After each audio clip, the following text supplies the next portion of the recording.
Luxembourg City, Luxembourg AFP, Europe will give fresh backing to the Iran nuclear deal on Monday after US President Donald Trump threatened to tear it up in a speech that alarmed allies across the Atlantic.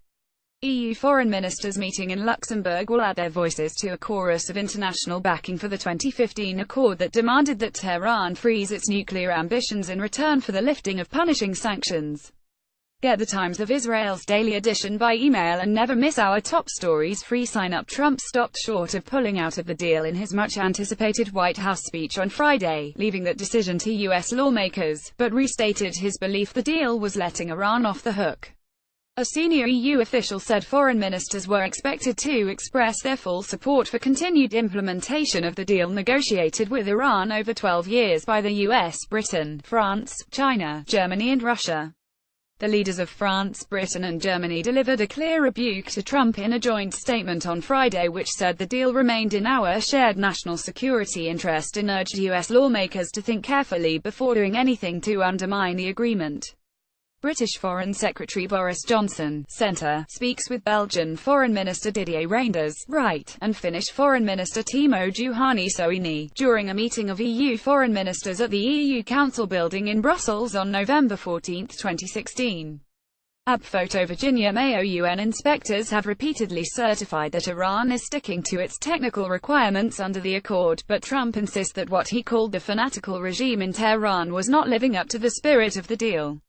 EU officials have been lobbying members of Congress not to turn their backs on the accord, which was endorsed unanimously by the UN Security Council, and on Friday the bloc's top diplomat Federica Mogherini also delivered an angry retort to Trump.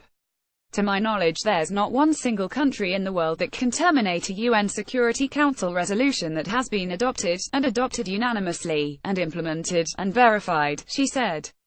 President Donald Trump speaks on Iran policy from the diplomatic reception room of the White House, Friday, October 13, 2017, in Washington. Photo. Evan Vucci. It is clearly not in the hands of any president of any country in the world to terminate an agreement of this sort. The President of the United States has many powers but not this one. Diplomats say that European powers share some of Trump's concerns about Iran's activities not covered by the nuclear deal, notably its ballistic missile program and involvement in numerous Middle East conflicts including Syria. A July 4, 2017 file photo, distributed by the North Korean government, shows what was said to be the launch of a Hwasong-14 intercontinental ballistic missile in North Korea.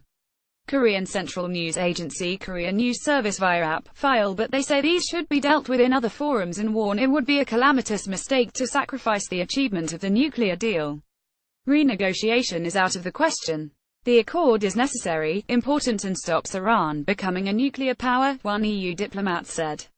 Ditching the deal when Iran has repeatedly been certified as keeping up its end of the bargain would send a signal to other rogue regimes such as North Korea that negotiating with the international community was a waste of time, European officials warn. Monday's monthly gathering of the 28 ministers will also approve fresh EU sanctions against Pyongyang over its ballistic and nuclear weapons programs. Myanmar will also feature, with ministers set to cut EU ties with the country's military top brass and warn of possible future sanctions if the Rohingya crisis is not resolved soon.